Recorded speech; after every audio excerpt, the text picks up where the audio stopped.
আমাদের সঙ্গে রয়েছেন আন্তর্জাতিক সম্পর্ক বিশেষজ্ঞ ডক্টর শুভাশিস চক্রবর্তী। স্যার, আপনাকে নিউজি বমে স্বাগত। ইনকিলাব মঞ্চের আহ্বায়ক ওসমান হাদির মৃত্যুর পর বাংলাদেশের বিভিন্ন জায়গায় দফায় দফায় যে উত্তপ্ত পরিস্থিতির সৃষ্টি হয়েছে, বাংলাদেশের প্রখ্যাত সাংস্কৃতিক সংগঠন ছায়ানট সেখানে পর্যন্ত তীব্র ভাঙচুর এবং লুটপাট চালানো হয়। সেই সম্পর্কে আপনার কি অভিমত? Thank you. First of all, আমার যেটা মনে হয় যে যদি সামগ্রিক বাংলাদেশ রাজনীতির এখন পরিস্থিতি আমরা বিশ্লেষণ করি, একটা র্যাডিক্যাল শিফট চোখে পড়ছে কোথাও। যদি আমরা হাসিনা পূর্ববর্তী সময় দেখি এবং হাসিনা পরবর্তী সময় দেখি, তাহলে কিন্তু এইটা ক্লিয়ার আমাদের কাছে, যারা আমরা আন্তর্জাতিক রাজনীতি নিয়ে কাজ করছি, যে there is a radical change of Bangladesh politics which is antithetical to the interest of India. কারণ কেন বলছি? কারণ এক্ষেত্রে দুটো বিষয় কিন্তু উঠে আসে। আপনি এখানে ছায়ানটের প্রসঙ্গ তুললেন, এবং আমি আরেকটা বিষয় অ্যাড করতে চাই, সেটা হচ্ছে রিসেন্টলি যে হিন্দুর যে মর্মান্তিক মৃত্যু হলো দীপু দাসের, আমরা সবাই জানি যে দীপু দাসের এই যে মর্মান্তিক হত্যা, তা কিন্তু শুধুমাত্র বাংলাদেশের রাজনীতি নয়, ভারতবর্ষের রাজনীতিকেও কিন্তু ইকুয়ালি প্রভাবিত করেছে। কারণ কেন বলছি, যে যে কোয়েশ্চেনটা আমাদের সামনে আসছে, যে বর্তমানে সংখ্যালঘু, আমি হিন্দুদের কথাই বলছি, বাংলাদেশে এর ভূমিকা অ্যাকচুয়ালি এদের মানে কতটা ইন্টারেস্ট সুরক্ষিত, সেই কোয়েশ্চেনটা কিন্তু বারবার আসছে। এবং এই মর্মান্তিক হত্যাকাণ্ডকে কিন্তু কোনোভাবেই বর্তমানের বিচ্ছিন্ন ঘটনা বলে একটা আখ্যায়িত করা যায় না। বর্তমানে যে মেন স্ট্রিম, যে বিচ্ছিন্নতাবাদী এবং যে অরাজক রাজনীতি আছে, এইটার সাথেই কিন্তু এই ঘটনাগুলো একদম আষ্টে পৃষ্ঠে জড়িয়ে আছে। বরং বলা যায় যে এটি একটি পরিকল্পিতভাবে সৃষ্টি করা সাম্প্রদায়িক আতঙ্কেরই ফল, যার পিছনে সুস্পষ্ট রাজনৈতিক উদ্দেশ্য এবং প্রশাসনিক ব্যর্থতা আছে, উভয়ই দায়ী। এবং তাই আমার মতে রাজনৈতিক ক্ষোভ, জন অসন্তোষ এবং শাসন ব্যবস্থার যে একটা চূড়ান্ত ব্যর্থতা আমরা ইউনিশ সরকারের আমলে দেখছি, সেইটাকে কোথাও গিয়ে একটা অন্য খাতে প্রবাহিত করতেই এই সংখ্যালঘুদের উপরে যে এই যে সহিংসতার যে একটা রাজনীতি, সেইটাকে কিন্তু করা হচ্ছে, যাতে করে প্রকৃত রাজনৈতিক প্রশ্ন এবং কাঠামোগত যে সংকটগুলো বর্তমানে বাংলাদেশে উঠে আসছে, সেটাকে সচেতনভাবে আমরা অ্যাভয়েড করা যায়, সেটাকে সচেতনভাবে চাপা দেওয়া যায়। সুতরাং এই যে নেক্সট যে কোশ্চেনটা আপনি করলেন, যে ছায়ানটের প্রতিক্রিয়া, আমি রিসেন্টলি সকালেই ছায়ানটের প্রতিক্রিয়া একটা আমি দেখলাম, সেইখানে আমি একটু ছোট্ট 4টে লাইন ওদের প্রতিক্রিয়া আমি এখানে একটু বলতে চাই। এনারা সকালেই একটি প্রেস স্টেটমেন্ট দিয়েছে, সেখানে এরা বলছেন যে ছায়ানট একটি স্বেচ্ছাসেবী এবং স্বনির্ভর সাংস্কৃতিক প্রতিষ্ঠান। ছায়ানট কোনো সরকার, বিদেশি সংস্থা বা কর্পোরেট অনুদান গ্রহণ করে না। সুতরাং ছায়ানট আত্মশক্তিতে বলিয়ান হয়ে এই ক্ষতিপূরণ করবে। সঙ্গীত এবং শিশুদের সাধারণ শিক্ষায় এই সাময়িক বিঘ্নের দ্রুত প্রতিকার করতে বদ্ধপরিকর।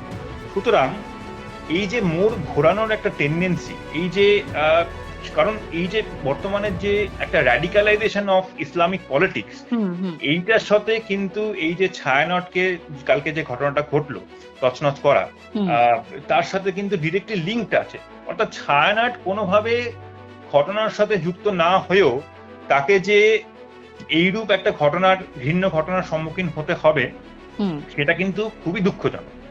তো সেদিক থেকে বলতে গেলে ছায়ানটের এই ঘটনা কিন্তু সামগ্রিক বর্তমান যে বাংলাদেশের যে অরাজনৈতিক পরিস্থিতি হচ্ছে, এইটার সাথে কিন্তু বিচ্ছিন্ন ঘটনা নয়, এবং সেটা অত্যন্ত মর্মান্তিকও বটে। একেবারেই স্যার। আমার পরবর্তী প্রশ্ন, আমরা এর আগেও দেখেছি বাংলাদেশে বঙ্গবন্ধু শেখ মুজিবুর রহমানের মূর্তি ভেঙে ফেলা হয়েছে এবং কবিগুরু রবীন্দ্রনাথ ঠাকুরেরও মূর্তি ভেঙে ফেলা হয়েছে। অর্থাৎ বাংলাদেশের ক্রমাগত এই ভারত বিরোধী আগ্রাসন, এটা ভারতের জাতীয় সুরক্ষার উপর কতটা প্রভাব ফেলতে পারে বলে আপনার মনে হয়? একদম, মানে 1971 সালের মুক্তিযুদ্ধে আমরা তো জানি যে ইন্দিরা গান্ধীর ভূমিকা কি। প্রায় 1 কোটি শরণার্থী সেই সময় কিন্তু ভারতবর্ষ শরণার্থীদের, আমাদের বাংলাদেশ থেকে আসা শরণার্থীদের কিন্তু আমরাই স্থান দিয়েছিলাম। কিন্তু এই যে ঋণ, এই যে ঐতিহাসিক ঋণ আমি একে বলবো, এই ঐতিহাসিক ঋণ যেভাবে বাংলাদেশ আজকে শোধ করছে, সেটা কিন্তু অত্যন্ত দুঃখজনক এবং ইতিহাস এটা মনে রাখবে। হুম, হুম, হ্যাঁ, এবং দ্বিতীয় কথা হচ্ছে যে এই যে বললাম যে একটা জামাতপন্থী একটা র্যাডিক্যালাইজেশন অফ বাংলাদেশ পলিটিক্স, এটা কিন্তু clearly evident hmm, so far as present scenarios of Bangladesh is concerned. হুম, সেখানে আমরা দেখছি যে মানে একাধিক ভারত বিরোধী আগ্রাসন, একাধিক সোশ্যাল মিডিয়া পোস্ট যদি আপনি ফলো করেন, সেখানে কিন্তু ক্লিয়ারলি বলা হচ্ছে যে ডিরেক্টলি কোনোভাবে ইনভলভমেন্ট না থাকা সত্ত্বেও একটা ভারত বিরোধী একটা অপপ্রচার কিন্তু বাংলাদেশে দানা বাঁধছে, যেইটা কিন্তু ভারতবর্ষের জাতীয় নিরাপত্তার জন্য বিশেষভাবে কিন্তু একটা হানিকারক বলা যেতেই পারে। হুম, রিসেন্টলি দেখেছেন যে বর্তমানে যে বাংলাদেশে ভিসা অফিস বয়কট থেকে শুরু করে হুম, সেভেন হুম, সিস্টার্স দখলের হুমকি পর্যন্ত যে বক্তব্য এবং কর্মকাণ্ড, তাতে কিন্তু ভারত বিরোধিতা অবস্থান স্পষ্ট। এই একেবারে। প্রেক্ষাপটে ভারতও কিন্তু পরিস্থিতিকে হালকাভাবে নিচ্ছেন হুম, এবং সব এই আন্তর্জাতিক সম্পর্কের যে আমি স্কলার হয়ে একটা বিষয় এখানে বলাই যায়, আমার মনে হয় যে ভারত কিন্তু আগেই এই যে জাতীয় সুরক্ষাগত যে সমস্যা বাংলাদেশ কেন্দ্রিক, এটাকে কিন্তু আন্দাজ করতে পেরেছিল। তাই যে আমরা এই যে শিলিগুড়ি করিডোর, এই জানি হুম, আমরা এই করিডোরটা কতটা ইম্পর্টেন্ট, হুম, কারণ হুম, হচ্ছে এই শিলিগুড়ি করিডোরটাই এমন একটা করিডোর যেইটা কিনা সমগ্র নর্থ ইস্টকে ভারতের সাথে কানেক্ট করে। হুম, হুম, এই নর্থ ইস্ট কিন্তু বাংলাদেশ খুব কাছে। হুম, সুতরাং যদি ভারত সরকারের রিসেন্টলি আমরা অবস্থান দেখি, সেখানে কিন্তু শিলিগুড়িতে কিন্তু রাফায়েল জেট কিন্তু ভারত সরকার মোতায়েন করেছে। হুম, সুতরাং কিন্তু ভারতের যে ইন্টেলিজেন্স এজেন্সি যথেষ্ট তৎপর এবং তারা জানে যে বাংলাদেশের ভূখণ্ড যদি কোনোভাবে সন্ত্রাসবাদী কার্যকলাপ এবং জামাতপন্থী উগ্র গোষ্ঠীর কর্মকাণ্ডে কোথাও গিয়ে সহযোগী হয়ে ওঠে, তাহলে সেটা কিন্তু ভারতের জাতীয় স্বার্থের জন্য বিশেষভাবে অসুবিধার কারণ হয়ে দাঁড়াতে পারে। একেবারে, একেবারে। আমার পরবর্তী প্রশ্ন, এই ঘটনা দক্ষিণ এশিয়ার রাজনীতির উপরেও কি প্রভাব ফেলতে পারে?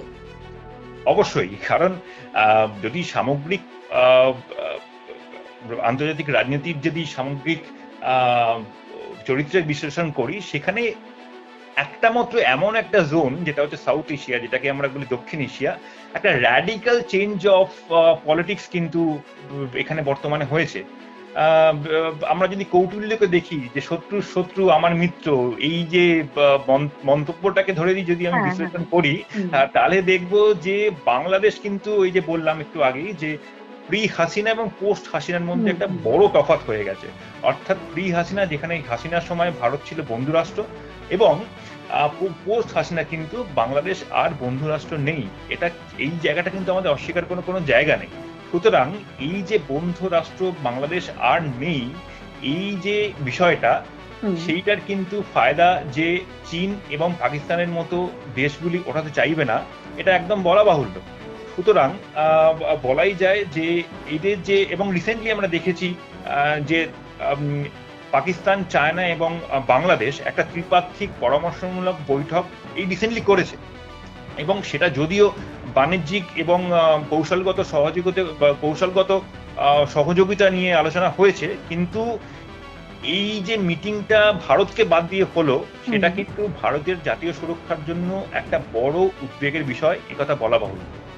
সুতরাং হুম, সময় এসছে ভারতকে নতুনভাবে তার ফরেন পলিসি নির্মাণের, তার নতুনভাবে তার নেবারহুড ফার্স্ট পলিসি যে নীতি, সেইটাকে নতুনভাবে বাস্তবায়িত করা, পুনর্মূল্যায়ন করা এবং পুনর্গঠন করা, যাতে আঞ্চলিক নিরাপত্তা এবং কৌশলগত স্বার্থ আরো হুম, হুম। কার্যকরভাবে সুরক্ষিত করা যায়। বেশ, বেশ। অনেক ধন্যবাদ স্যার আপনাকে। আমাদের সঙ্গে টেলিফোন লাইনে ছিলেন আন্তর্জাতিক সম্পর্ক বিশেষজ্ঞ ডক্টর শুভাশিস চক্রবর্তী।